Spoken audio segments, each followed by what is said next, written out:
سماعت فرماتے ہیں۔ کتنی خوش نصیبی کی بات ہے کہ ہم نبی پر درود پڑھیں اور نبی ہمارے درود کو سن رہے ہیں۔ اللہ تبارک و تعالیٰ ہمیں جمعہ کے دن کثرت سے درود و سلام پڑھنے کی توفیق عطا فرمائے اور روزانہ بھی درود پڑھنے کی توفیق عطا فرمائے۔ ایک مرتبہ مل کر بابا سے بلند درود پاک پڑھ لیجیے۔ اللہم صلی علی سیدنا و مولانا محمد وعلی آل سیدنا و مولانا محمد مبارک وسلم۔ صلاۃ و سلام علیک یا سیدی یا حبیبی یا رسول اللہ صلی اللہ علیہ وآلہ وسلم۔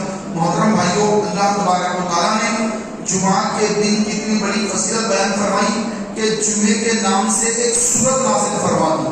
جمعہ کے نام سے اللہ نے قرآن پاک میں ایک سورت نازل فرما دی اور اس کے دوسرے رکوع میں ارشاد فرمایا، اے ایمان والو یا ایھا الذین آمنوا اذا نودی للصلاۃ، اے ایمان والو جب جمعہ کے دن اذان کہی جائے، پکارا جائے، نماز کی طرف پکارا جائے، اذا نودی للصلاۃ فی یوم الجمعہ فاسعوا الی ذکر اللہ وذروا البیع، اللہ کے ذکر کی طرف دوڑو اور خرید و فروخت چھوڑ دو، کام چھوڑ دو، خرید و فروخت چھوڑ دو، سب چھوڑ دو۔ اذان ہو جائے جمعہ کے دن، کام کاج چھوڑ دو، مصروفیت چھوڑ دو، ڈیوٹی چھوڑ دو، جاب چھوڑ دو، دکان پر بیٹھے ہیں دکان چھوڑ دو، کہاں دوڑو؟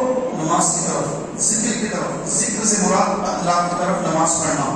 وہ وذروا البیع، اور کاروبار چھوڑ دو، خرید و فروخت کو سب ختم، اذان ہو گئی سب چھوڑ دو، اسی کا کہاں دوڑو؟ مسجد کی طرف آ جاؤ۔ اس میں فرمایا کہ جو مسجد میں، حدیث پاک ہے کہ جو مسجد میں اول وقت میں آتا ہے، اللہ تبارک و تعالیٰ کے معصوم فرشتے اس کا نام لکھتے ہیں کہ یہ بندہ مسجد میں آ گیا، ثواب بھی لکھتے ہیں، اس کے باپ کا نام بھی لکھتے ہیں، فلاں ابن فلاں۔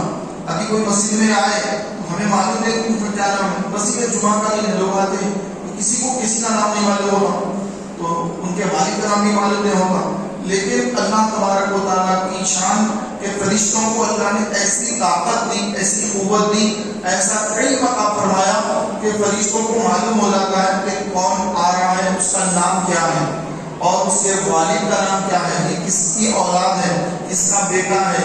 فرشتوں کو سب اللہ کی عطا سے معلوم ہو جاتا ہے۔ تو فرشتے دفتر لے کے ٹھہرے ہوتے دروازے پر، جیسے جو بندہ مسجد میں انٹر ہوا اس کا نام لکھتے ہیں، اس کے والد کا نام لکھتے ہیں اور اس کا ثواب لکھتے ہیں کہ اول وقت میں آیا تو اس کو سب سے زیادہ ثواب۔ کتنا ثواب؟ ایک اونٹ اللہ کی راہ میں قربان کرنے کا ثواب۔ کہ بقرعید کا موقع آتا ہے، ہم اگر ایک بکرا اللہ کی راہ میں قربان کر دیں تو بہت بڑی بات ہے کہ بکرا قربانی کی، بیل کوئی قربانی دے تو بہت بڑی بات ہے بیل قربانی کی، اور اگر کوئی اونٹ دے دے تو بہت بڑی بات ہے کہ اونٹ اللہ کی راہ میں قربان کیا کرنا ہے۔ تو اول وقت میں، تو جمعہ کے دن اول وقت میں جو آ جائے، اللہ کے معصوم فرشتے اس کا ثواب لکھ رہے ہیں کہ اس کو ایک اونٹ اللہ کی راہ میں قربان کرنے کا ثواب۔ اس کے بعد جو اس کا نام بھائی آ گئے ان کا نام بھی لکھ دیا گیا، والد کا نام لکھ دیا گیا۔ اب ثواب کتنا؟ کیونکہ تھوڑا لیٹ آئے، اول وقت میں نہیں آئے، اذان کے ساتھ ہی نہیں آئے، لیٹ آئے، تو اب کتنا ثواب میں کمی آ گئی۔ ثواب اونٹ کا ثواب جا کر اب ایک گائے کا ثواب ہو گیا، بیل کا جتنا ثواب ہو اتنا ثواب ہو گیا، نام والد کا نام، پھر ایک بیل اللہ کے راہ میں صدقہ کرنے کا ثواب۔ پھر اس کے بعد پھر جو آیا اس کا نام لکھے، والد کا نام لکھے فرشتے، اور پھر ایک بکرا اللہ کی راہ میں صدقہ کرنے کا ثواب۔ اس کے بعد جو آیا اس کا نام والد کا نام لکھے، پھر ایک مرغ اللہ کی راہ میں صدقہ کرنے کا ثواب۔ اس کے بعد جو آیا اس کا نام لکھے، والد کا نام لکھے، ایک انڈا جو ہوتا ایک انڈا اللہ کی راہ میں صدقہ کرنے کا ثواب۔ تو ایک اونٹ سے جا کر کے ایک جو ہے انڈے تک ثواب کم ہوتا چلا گیا۔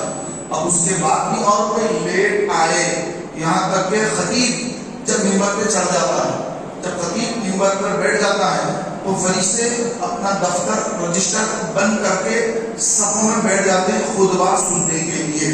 تو اب اس کے بعد جو حضرات آتے ہیں ان کا ثواب فرشتے نہیں لکھتے، کیونکہ فرشتے خود دفتر بند کر کے صفوں میں بیٹھ جاتے ہیں خطبہ سننے کے لیے۔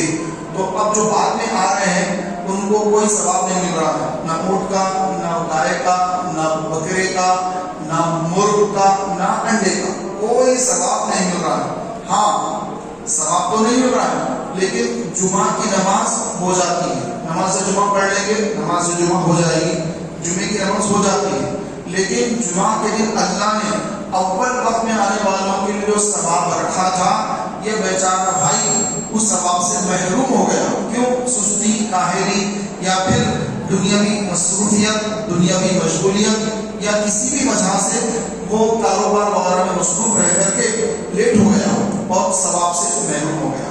تو لہٰذا ایسا نہ کریں، جمعہ کا دن جب آئے تو سستی، کاہلی اور کاروبار، مصروفیات، دیگر چیزیں چلتی رہتی ہیں، انسان کی موت تک اس کی مصروفیت چلتی رہتی ہے، کبھی ختم نہیں ہوتی۔ اس میں سے ٹائم نکالنا ہوتا ہے، وقت نکالنا ہوتا ہے، وقت نکالیں اور اذان کے ساتھ مسجد میں ہم حاضر ہو جائیں، کیونکہ ہمیں نہیں معلوم کہ ہمارے کتنے جمعے باقی ہیں، موت کا جو ہے کب وقت آنے والا ہے، ملک الموت علیہ السلام کب تشریف لائیں گے، صبح آئیں گے، شام آئیں گے، رات آئیں گے، کب آئیں گے نہیں معلوم۔ تو کتنے جمعے زندگی کے باقی ہیں کسی کو نہیں معلوم۔ تو ہر جمعہ آخری جمعہ سمجھیں کہ بھائی میرا ہو سکتا آخری جمعہ ہے، اگلا جمعہ نصیب ہوگا نہیں ہوگا کوئی خبر نہیں۔ لہذا جمعہ کا جب دن آ جائے، تمام کام کاج کو چھوڑ کر کے، مصروفیت کو چھوڑ کر کے سیدھے مسجد میں اول وقت میں آ کر کے جمعہ کی نماز پڑھیں۔ آقا علیہ السلام نے فرمایا کہ جمعہ کے دن جو مسلمان لوگوں کی گردنیں پھلانگتا ہے، جیسے لوگ بیٹھے ہیں، آیا لوگوں کو ہٹا کے لوگوں کی گردنیں پھلانگ کر آگے آ کر بیٹھتا ہے، تو فرمایا قیامت کے دن اللہ تعالیٰ ایسے شخص کو پل بنا دے گا اور لوگ اس کے اوپر سے گزر کر داخل جہنم ہوں گے۔ تو لوگوں کی گردنیں پھلانگنا یہ منع ہے، جہاں جگہ مل جائے وہاں بیٹھ جائے۔ اگر آگے بیٹھنے کا جذبہ ہے اول وقت میں آ جائے، آگے کھلی جگہ، ابھی دیکھیں پہلی صف خالی ہے تو پہلی صف میں آگے بیٹھ جائے، اول وقت میں آگے بیٹھ جائے، تو اس کے لیے کوئی مسئلہ نہیں۔ آتے ہیں لیٹ اور چاہتے ہیں کہ اول صف ملے، لوگوں کی گردنیں پھیلا کے گئے، سمجھ رہے کہ ثواب ملے گا، کوئی ثواب نہیں ملے گا، بلکہ الٹا گناہ ہوگا۔ قیامت کے روز اللہ تعالیٰ اس کو پل بنا دے گا، لوگ اس کے اوپر اس کو روند کر داخل جہنم کے جائیں گے، تو سوچیں کتنی تکلیف اس کو ہوگی۔ لہذا جمعہ کے دن پیارے بھائیوں خطبہ جب ہوتا ہے تو خاموشی کے ساتھ خطبہ سننے کا حکم دیا گیا۔ کوئی بات چیت نہ کرے، گفتگو نہ کرے، کوئی سیاسی گفتگو نہیں، کوئی اور گفتگو نہیں، کوئی گفتگو کی ضرورت نہیں ہے۔ جمعہ کا دن ہے، بس خطبہ سننا ہے۔ کیسے سننا ہے؟ صحابہ کرام خطبہ سنتے، نبی علیہ السلام خطبہ ارشاد فرماتے، صحابہ کرام علیہ رضوان خطبہ سنا کرتے۔ ایسا سنا کرتے کہ قبلہ وہ ہوتے، ان کا رخ قبلے کی طرف ہوگا، اور خاموش سنتے، آواز نہیں کرتے، بات چیت نہیں کرتے، ایسے خاموش ساکت ہو جاتے کہ اگر ان کے سر پر پرندہ آ کر بیٹھ جائے خبر نہ ہو۔ خطبہ ہو رہا ہے، جمعہ کا خطبہ ہے، تو جمعہ کا خطبہ عربی میں جو خطبہ ہے اس کی بات عرض کر رہا ہوں۔ تو جو عربی میں خطبہ ہوتا ہے، اس خطبے کے دوران کسی قسم کی گفتگو، بات چیت، اشارہ، کنایا، موبائل کا استعمال، حتیٰ کہ اگر دو مسلمان آپس میں بات چیت کر رہے ہیں خطبے کے دوران، تیسرے نے کہا خاموش ہو جائیے خطبہ چل رہا ہے، تو یہ بولنا بھی منع، اگر بولے گا اس کا ثواب ملے گا۔ تو بعد میں اس کو مسئلہ بتا رہے ہیں کہ خطبے کے دوران گفتگو کرنا منع ہے، لیکن آپ گفتگو کر رہے تھے، اگر میں آپ کو جب بھی بولتا تو پھر میرا ثواب ہی چلا جاتا، اسی لیے میں خطبہ ہونے کے بعد آپ کو شرعی مسئلہ بیان کر رہا ہوں۔ لہٰذا جب بھی جمعہ کے لیے آئیں، خطبہ جمعہ جب شروع ہو، سارے کام کاج موقوف کر دیں اور بالکل خطبے کی قبلے کی طرف رخ کر کے خطبہ سننے میں مشغول ہو جائیں۔ اور بعض روایت میں لکھا ہے کہ دو زانو بیٹھے، ہاں دو زانو بیٹھنا بھی افضل ہے، لیکن اگر کسی کے پیروں میں گھٹنوں میں درد ہے تو وہ الکت پلکت مار کے بیٹھنا چاہتا ہے، بیٹھ سکتا ہے، کوئی اس قدر گناہ نہیں ہے۔ پیارے محترم بھائیوں، اللہ تعالیٰ نے جمعے کے دن کو تمام دنوں کا سردار ہے یہ ارشاد فرمایا کہ آپ علیہ السلام نے فرمایا کہ جمعہ کا دن تمام دنوں میں سب سے بڑا دن ہے اور یہ سب کا سردار دن ہے، کہ جو اس دن موت کے آغوش میں چلا جاتا ہے، مر مر جاتا ہے، فرمایا اللہ تعالیٰ اس کو قبر کے عذاب سے بچا لیتا ہے۔ جمعہ کے دن موت آئی، قبر میں اترا، اللہ تعالیٰ کے عذاب کے فرشتے نہیں آئیں گے، رحمت کے فرشتے ہی آئیں گے، عذاب نہیں ہوگا۔ فرمایا قبر کے جو سوالات ہیں اس میں بھی اللہ آسانی کر دے گا، قبر کا عذاب نہیں ہوگا۔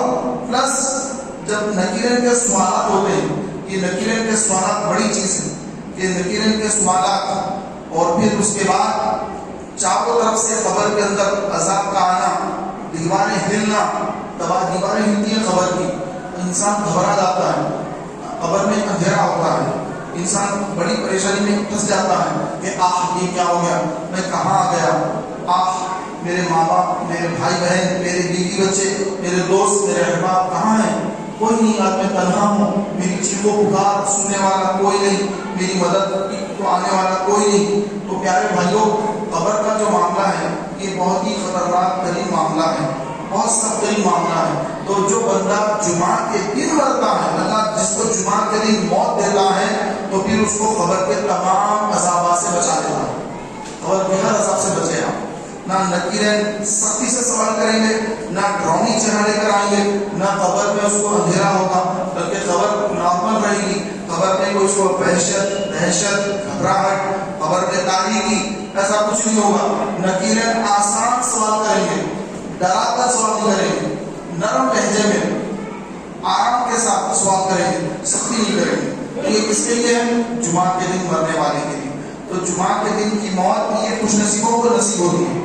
ہم بھی جب اللہ سے دعا مانگیں تو جمعہ کی دن کی موت کی دعا مانگیں کہ رمضان کی موت، جمعہ کی موت، یہ بڑی پیاری موت ہے کہ رمضان کے مبارک مہینے میں جس کو موت آئے، اللہ تعالیٰ اس کو بھی فتنہ قبر سے، عذاب قبر سے بچا لیتا ہے، اور جس کو جمعہ کے دن موت آئے اس کو بھی اللہ قبر کے عذاب سے اور نکیرن کے سوالات میں اللہ تعالیٰ آسانی کر دیتا ہے۔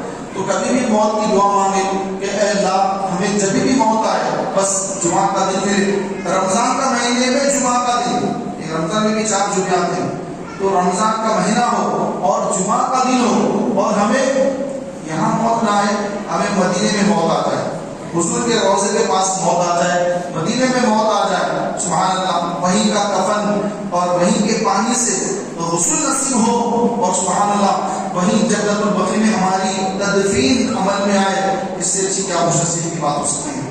کیونکہ تمام چیزوں کا معاملہ حسن خاتمہ پر ہے، ایمان پر مرنا، اچھی موت مرنا، اسی کے اوپر سب کچھ ہے۔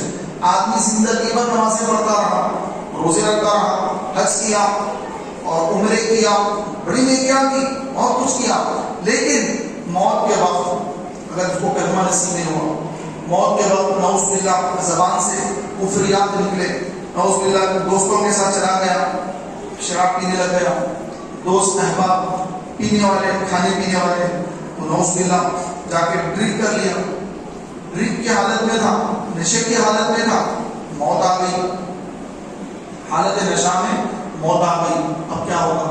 کیسے کلمہ پڑے گا؟ منہ میں، زبان پہ، حلق میں، پیٹ میں پوری شراب بھری ہوئی ہے، اور یہ بیچارہ ایسے وقت پہ مر رہا ہے، تو سوچیں کتنی بری موت ہے۔ نعوذ باللہ زنا کاری کر رہا ہے، زنا کرتے کرتے موت آ گئی، زنا کی حالت میں مشغول ہے، موت آ گئی، نعوذ باللہ، یا چوری کر رہا ہے، ڈکیتی کر رہا ہے، لوگوں کو مار دھاڑ کر کے ان کے پیسے چھین رہا ہے، موبائل چھین رہا ہے، لوگوں کی قیمتی اشیاء چھین رہا ہے، ایسے وقت پہ اگر موت آئے تو کیا ہوگا؟ تو پیارے بھائیوں، موت کبھی بھی آ سکتی ہے، موت ایک ایسی چیز ہے کبھی بھی آ سکتی ہے۔ کئی ایسے خوش نصیب خطیب ہیں کہ جمعے کے دن خطبہ دے رہے ہیں، منبر پر ٹھہرے ہیں، خطبہ دے رہے ہیں، دوران خطبہ ان کو موت آ گئی، سبحان اللہ، کتنی پیاری موت ہے۔ تو اچھی موت بھی آتی ہے اور ہو سکتا ہے کسی کی بری موت بھی آ سکتی ہے، تو لہٰذا ہمیشہ اللہ تبارک و تعالیٰ سے ڈرتے رہیں کہ آپ علیہ السلام نے یہ مسئلہ بیان فرمایا، حدیث پاک میں بھی آتا ہے کہ جب کوئی مسلمان زنا کرتا ہے تو اس کا ایمان معلق ہو جاتا ہے، ایمان نکل جاتا ہے، اور اس کے سر پر سایہ فگن رہتا ہے، جب وہ گناہ سے فارغ ہوگا ایمان دوبارہ اندر داخل ہوگا۔ کوئی چوری کر رہا ہے، ایمان اس وقت ایمان نہیں ہے، ایمان سر پہ سایہ فگن ہے۔ جب کوئی ڈکیتی کر رہا ہے، یعنی لوگوں کو لوٹ رہا ہے، جنگل میں ہتھیار ہے، ہتھیار ایک ٹولی بنا لیا، ڈاکوؤں کی ہتھیار ہے، مسافروں کو لوٹ رہا ہے. فرمایا کہ جو کسی کو لوٹ رہا ہے، لوٹتے وقت لوگ اس کو دیکھ رہے ہیں تو اس وقت اس کا ایمان نکل کر اس کے سر پر سایہ فکن ہوتا ہے. اسی طرح جب کوئی شراب پیتا ہے، شراب پیتے وقت اس کا ایمان نکل کر اس کے سر پر سایہ فکن ہوتا ہے. جب وہ شراب پی لیتا ہے، مکمل ختم کر دیتا پینا، ایمان پھر اس کے اندر داخل ہوتا ہے. تو ذرا غور فرمائیے کہ اگر کوئی مسلمان ان مذکورہ گناہوں میں مبتلا ہوتے ہوئے موت کی آغوش میں چلا جائے، ایسے وقت پہ اگر ملک الموت علیہ السلام، اسرائیل علیہ السلام تشریف لے آئیں تو کیا رحمت کے فرشتے آئیں گے؟ عذاب کے فرشتے آئیں گے. عذاب دینے والے، سخت ترین عذاب دینے والے فرشتے آئیں گے اور جو سختی کے ساتھ اس کی روح کو قبض کریں گے. اور اس کے بعد اس کا اللہ ہی حافظ ہے کہ خبر میں کیا حل ہوگا، قیامت کے دن کیا ہوگا. الامان والحفیظ. تو گناہ کرتے وقت یہ بھی ذہن میں رکھیں کہ میں گناہ کر رہا ہوں، عین حالت گناہ کے وقت اگر موت آ جائے تو کیا ہوگا، اس کو بھی اب سوچا کریں. کبھی سوچ کر اس پر بھی غور کریں کہ کئی مسلمان بھائی گناہوں میں ملوث ہیں، شراب پیتے ہیں، دن بھر کام کیے، خاص کر مزدور طبقہ جو ہوتا ہے، مزدوری کا کام کرتے ہیں، دن بھر گھروں کی تعمیر مزدوری کرتے ہیں. کوئی مستری ہوتے ہیں، مسلمان بھی رہتے اس کے اندر، مستری ہے، گھروں کی تعمیر کا کام کر رہے ہیں، لیبر ہے، دن بھر محنت کرتے ہیں، 5 ساڑھے 5 بجے ان کی ڈیوٹی ختم ہو جاتی ہے. 800 900 1000 1200 یہ روز کے کما لیتے ہیں. اور سب سے پہلے جاتے ہیں، جا کے خریدتے ہیں بوتل، وہ پی لیتے ہیں. اور وہ یہ سمجھتے ہیں کہ اگر یہ پی لیں گے تو دن بھر جو مزدوری کرے، کمبے اٹھائے، وہ ساری تھکان ختم ہو جائے گی. یہ ان کی اپنی ایک غلط سوچ ہے.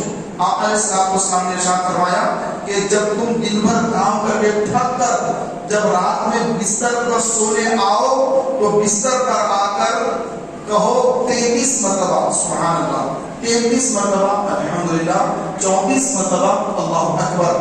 تو اللہ تبارک و تعالی ان تسبیحات کے پڑھنے کی برکت سے دن بھر کی ساری تھکان ختم فرما دے گا اور سکون کی نیند آئے گی اور فجر میں اٹھنا اس کے لیے آسان کر دیا جائے گا. اب وہ محنت مزدوری کرے یا پھر آفس میں بیٹھے، لاکھوں کے کاروبار ہیں تو غلط سین نہ ہو جائے، کوئی غلط جو ہے لکھنا دو کہ لاکھوں کا نقصان نہ ہو جائے. تو دماغی کام ہوتا ہے، ذہن کا کام، آفس میں بیٹھ کے کام کرنا ہوتا ہے، وہ بھی بڑا سخت کام ہوتا ہے، بہت اہم کام ہوتا ہے. جو پڑھتے نہیں لکھتے نہیں، ایسے رات دن برباد کرتے ہیں، ان کو وہ منصب نہیں ملتا، ان کو کمپی اٹھانا پڑتا ہے. لیکن جو اچھا پڑھتے ہیں، لکھتے ہیں، اسکول جاتے ہیں، کالج جاتے ہیں، تعلیم یافتہ ہوتے ہیں، تو پھر ان کو اچھی جاب ملتی ہے اور پھر وہ ذہنی محنت کا کام کرتے ہیں، ذہنی محنت. تو پھر اچھی جاب بھی کرتے ہیں، اس کے بعد پھر وہ پیسہ اللہ کے راہ میں خرچ بھی کرتے ہیں، مسجدیں بھی تعمیر کرتے ہیں، مدرسے بھی تعمیر کرتے ہیں، حج پر بھی جاتے ہیں، غریبوں کی مدد بھی کرتے ہیں، سب کرتے ہیں ماشاءاللہ. لیکن بعض ایسے لوگ ہوتے ہیں نہ وہ دین کے ہیں نہ دنیا کی طرف، بس ان کی زندگی آوارہ گردی میں نکلتی ہے. بس وہ ایسے دوست ملتے ہیں کہ جو وہ بس لیے کے پھرتے ہیں، جیب میں پیسہ نہیں ہوتا ہے، اس کے اوپر خرچ ڈال کر یہ اپنے آپ برباد کرتے ہیں. جب ان کی شادیوں کا وقت آتا ہے تو ان کے رشتے نہیں جمتے. لڑکا کیا کرتا، کوئی کام ہی نہ کرتا، لڑکے کو پڑھا لکھا نہیں، کچھ کام ہی نہیں کرتا، کون بیٹی دے گا ان کو. اور پھر وہ بچیاں، مسلمان بچیاں نعوذ باللہ غلط راستے پہ بھی جاتے ہیں اور یہ بھی لوگ جو ہے غلط راستے اختیار کر کے اپنی جوانی کی حوث مٹانے کے لیے اپنے ہاتھ کا استعمال کر کے اپنی جوانیوں کو برباد کرتے ہیں. جب شادی کا وقت آتا ہے تو شادی کے لائق بھی نہیں رہتے. ایسے بھی کیسز کو یاد کر کے پھر وہ خودکشی کر کے مر جاتے ہیں. تو میرے پیارے محترم بھائیوں، اللہ تبارک و تعالیٰ نے ہمیں جو اپنے پیارے آقا علیہ السلام کو ہمارے پاس بھیج کر قرآن پاک عطا فرما کر ہمیں ہم پر بڑا احسان فرمایا.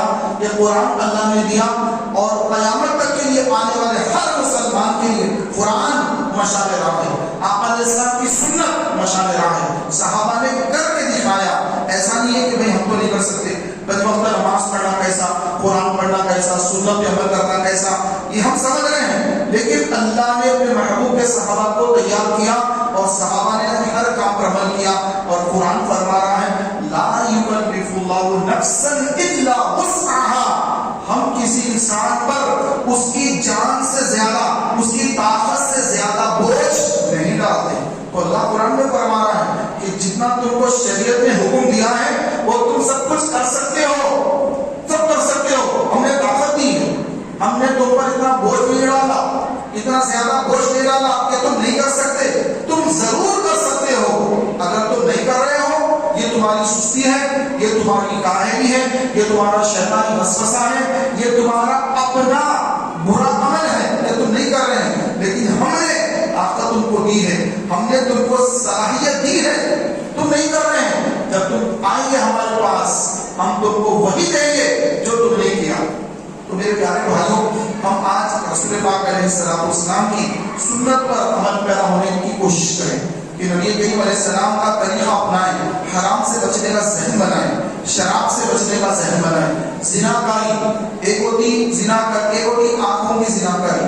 انسان آنکھوں سے بھی زنا کرتا ہے، آنکھ سے دیکھتا ہے عورتوں کو اور غلط تصورات باندھ لیتا ہے. یہ آنکھوں کا زنا ہے، آنکھوں کا زنا. آنکھ سے عورتوں کو دیکھنا، ان کو گھورنا، ان کو دیکھنا.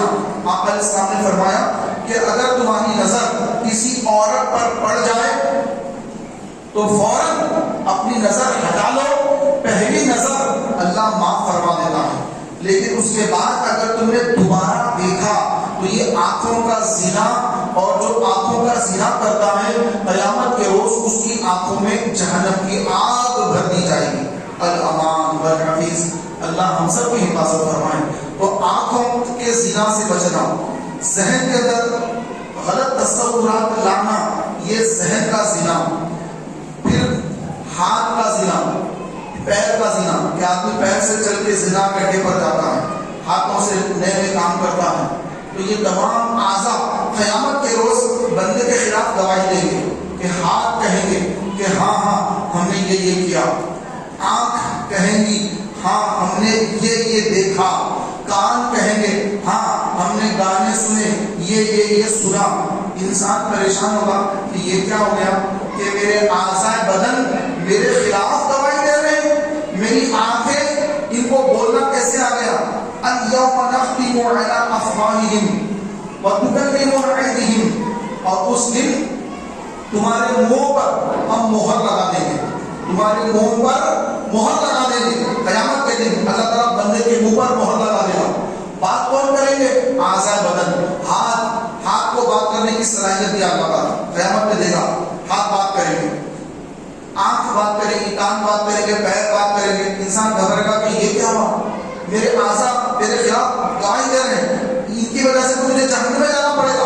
انسان گھبرائے گا. لیکن اللہ تبارک و تعالیٰ وہاں پر اپنے بندے کے بدن کے اعضاء کو قوت گویائی، بات کرنے کی طاقت دے گا. اگر بندہ گناہوں سے انکار کرے گا، اللہ یہ تو میں نہیں کر رہا، یہ تو میں نہیں کر رہا، میں تو یہ گناہ کرا ہی نہیں، بندہ جب مکر جائے گا گناہوں سے تو اللہ تعالیٰ بندے کے منہ پہ مہر لگا دے گا، تو خاموش بیٹھ جا، اب تیرے بدن کے اعضاء گواہی دیں گے. تو انسان کے اعضاء بدن گواہی دیں گے. تو لہٰذا اپنے ہاتھوں سے ایسا کام نہ لے کہ کل قیامت میں ہمارے ہاتھ ہمارے ہی خلاف گواہی دیں. آج تو اللہ نے ان ہاتھوں کو ہمارے تابع رکھا، قیامت کے روز ان کو اللہ تعالیٰ قوت گویائی عطا فرمائے گا. یہ بولیں گے، یہ جو گناہ کرے یہ بولیں گے. یہ ہاتھ میں شراب کی بوتل پکڑے ہاتھ بولیں گے، جوئے کے پتے ہاتھ میں پکڑے یہ بولیں گے، گندی چیزیں ہاتھوں سے پکڑی ہاتھ بولیں گے، کسی کو ہاتھوں سے مارا ہاتھ کہیں گے کہ اے اللہ ہم نے ظلم کیا، کمزور کو مارا، لہو لہان کر دیا، چاقو نکال کر کسی کا گلا کاٹ دیا، کسی کے پیٹ میں چاقو مار کر اس کو ہلاک کر دیا. ہتھیار اٹھاتے ہیں، ہتھیار سے مسلمانوں کا قتل کر دیتے ہیں. تو یہ ہاتھ قیامت کے روز گواہی دیں گے. جتنے گناہ کرے ہاتھ، ہر گناہ کی گواہی ہاتھ دے گا. پیر شراب کے اڈے پر گئے، زنا کے اڈے پر گئے، اور کہاں گئے، پیر گواہی دے رہے ہیں. انسان کے مکرنے کی کوئی کوئی اہمیت ہی نہیں ہے. پیر گواہی دے رہے ہیں کہ ہاں اے اللہ ہم چل کر وہاں گئے، یہاں گئے. آنکھ بول رہی ہے کہ ہم موبائل پر یہ دیکھے، فلاں بازار میں وہاں گئے تھے، وہاں بیچ پر گئے تھے، ننگی عورتوں کو دیکھنے گئے تھے، آنکھیں گواہی دے رہی. وہاں سوئمنگ پول میں گئے تھے، وہاں گئے تھے، وہ وہاں پر معلوم ہوا کہ وہاں پہ بہت ساری عورتیں آتی ہیں، جو نیند برہنہ لباس میں ہوتی ہیں، چلو وہاں چلے جاؤ، وہاں جا کے نعوذ باللہ بد نگاہی کرو، تو یہ آنکھیں گواہی دے رہی ہے کہ مولا ہم نے یہ مناظر دیکھے. کان میوزک سننے کی گواہی دی کہ ہم فلاں میوزک سنتے تھے، یہ گانا بڑا پسند تھا، وہ گانے سنتے تھے، کان گواہی دے رہے ہیں. تو میرے پیارے بھائیوں، ہمارے اعضاء جب ہماری خلاف گواہی دیں گے کوئی چارہ نہیں ہوگا، بچنے کی کوئی صورت نہیں ہوگی. بس اس وقت آدمی پچھتائے گا، افسوس کرے گا، کاش کہ میں تھوڑی سی زندگی میں، مختصر سی دنیا میں، کاش اپنے آپ کو گناہوں سے بچاتا، کاش فلاں کی صحبت میں نہیں جاتا، اس دوست نے مجھے برباد کر دیا، مجھے لت لگا دی، اس کی دوستی میں شرابی بن گیا، اس کی دوستی میں زانی بن گیا، اس کی دوستی میں گالی گلوچ دینے والا بن گیا، اس کی دوستی کی وجہ سے میں برباد ہو گیا، میں تباہ ہو گیا. کاش کہ میں دنیا میں اس کو دوست نہ بناتا. لیکن اب کیا سوچنے سے پیدا ہوگا؟ تو میرے پیارے بھائیوں، دوست ایسے کو بناؤ کہ آقا علیہ السلام نے فرمایا ایسے کو دوست بناؤ جس کو دیکھنے سے تمہیں خدا یاد آ جائے، اللہ یاد آ جائے. ایسے کو دوست بناؤ جس کو دیکھنے سے آپ کو یاد آئے کہ نماز کا وقت ہو رہا ہے، اذان ہو رہی ہے، چلو میرا یہ دوست نماز کی طرف جا رہا ہے، میں بھی میری نماز کو چلوں. دیکھنے سے نماز خدا یاد آ جائے، قرآن یاد آ جائے، سنت یاد آ جائے، اس کو دین یاد آ جائے. ایسا نہ ہو کہ ایسا فیشنیبل دوست ہے، اس کو دوست کو دیکھنے سے اس کو گناہ یاد آ رہے ہیں، ارے چلو میوزک کی جگہ دیں گے، ناچیں گے، باہر میں جائیں گے، ڈانس کریں گے، ناچیں گے، اور یہ کریں گے، وہ کریں گے، تھوڑی پی لیں گے، ایسا کریں گے، ایسا کریں گے. دیکھو میرا دوست کیسا فیشنیبل ہے، کیسے بال کٹوائے ہیں، ادھر ادھر کے سارے بال نکال کر بیچ میں تھوڑے سے بال رکھے ہیں، کیا اسٹائل ہے اس کا، کیسا زبردست دکھ رہا ہے، چلو اس کے ساتھ گھومیں گے، پھریں گے، وہاں جائیں گے، یہاں جائیں گے. تو ایسوں کو دوست بنائیں گے، قیامت میں روئیں گے قیامت کے روز. لیکن جب کا رونا کوئی فائدہ مند ثابت نہیں ہوگا. لہذا عقل مندی اسی میں ہماری ہے کہ ہم اپنی موت کو یاد کریں، موت کو یاد رکھیں کہ میں مرنے والا ہوں، میں قبر میں جانے والا ہوں، میری قبر بنے گی، مجھے 4 لوگ قبر میں اتار دیں گے، میرے چاہنے والے میرے منہ پر مٹی ڈال کے چلے جائیں گے، میرے منہ پر مٹی ڈال دیں گے، میرے اوپر مٹی ڈال دیں گے، چلے جائیں گے، اور میں قبر میں تنہا پڑا ہوں گا. اس وقت کون میرا ساتھی ہوگا؟ اس وقت کو یاد رکھیں، وہ ہر ایک کے اوپر آنے والا ہے، مجھ پر بھی آنے والا ہے، آپ پر بھی آنے والا ہے. جو پیدا ہوا اس کو مرنا ہے، جو دنیا میں آیا اس کو جانا ہے. لہذا پیارے بھائیوں، عقل مند ترین انسان وہی ہے جس کو جہاں جتنا زیادہ رہنا ہے وہاں کی زیادہ تیاری کرے، جس کو کم جہاں رہنا ہے وہاں کی کم کی تیاری کرے. لیکن ہمارا حساب الٹا ہے، جہاں سے ہمیں جانا ہے، کم رہنا ہے، اتنا ہی رہنا ہے، وہاں کے لیے پوری زندگی بھر کی محنت، پوری کوشش، پورا ذہن لگا دیں گے، جان تو کوشش کریں گے کہ بس دنیا مل جائے یہاں تو بس کامیاب ہو جاؤں گا. لیکن بھائی اس کے بعد بھی تو ہے، اس کے بعد قبر ہے، قبر کے بعد حشر کا میدان ہے، پل صراط بھی ہے جس پہ سے ہر ایک کو گزرنا ہے. تو یہ ساری چیزیں ہم نے بھلا دیا. یاد کیا رکھا؟ ایک وہاں زمین ہو، وہاں کی زمین ہو، وہاں میرا کمپلیکس بن جائے، وہاں میرا کاروبار بڑھ جائے، یہاں میرے 4 گھر ہو جائے. اسی میں ہماری سوچ، اسی میں سوچ بنی ہوئی ہے کہ بس پیسہ کماؤ، یار بس مالدار بنو. کہ پیسے والے کی تو غلطیاں بھی جو لوگوں کو اچھی لگتی ہیں، پیسے والے کی گالیاں بھی لوگوں کو اچھی لگتی ہیں. پیسے والا اگر کسی کو برا کہہ دے تو برا کہنا بھی اس کو اچھا لگتا ہے. غریب اچھی بات بھی کرتا ہے تو اچھی بات ہے، لیکن اس کو بری بات کرتی ہے. تو لوگ اسی اس میں جو ہے مال کمائیں گے، دولت کمائیں گے، فکر میں ہیں. تو میرے پیارے بھائیوں، دولت مال کمانا، یہ رزق حلال کمانا اللہ نے فرض کیا ہے، فرض ہے. اپنے آپ کو لوگوں کے سامنے ہاتھ پھیلانے سے بچانا، یہ فرض. اپنے آپ کو لوگوں کے سامنے ہاتھ پھیلانے سے بچانے کے لیے محنت کرنا، اپنے ہاتھوں سے کمانا. داؤد علیہ السلام اپنے ہاتھوں سے لوہا جو ہے آپ کے ہاتھ میں موم ہو جاتا تھا تو تیروں کمان بنا کر، لوہے کے اور اجزا بنا کر، لوہے کی چیزیں بنا کر آپ رزق حلال کماتے تھے، اور اللہ کو یہ بہت زیادہ پسند ہے. تو پیارے بھائیوں، کہ رزق حلال کمانا یہ فرض ہے، لیکن اسی میں مشغول ہو کر نمازیں، روزے سب چھوڑ دینا اور حرام حلال کچھ نہ دیکھنا، یہ انسان کو تباہ کر دیتا ہے. تو رزق حلال کمانا، نوکری کرنا، جاب کرنا، کاروبار کرنا، بزنس کرنا، ڈیوٹی ڈیوٹی کرنا، لیکن جب نماز کا وقت ہو جائے سب چھوڑ دینا.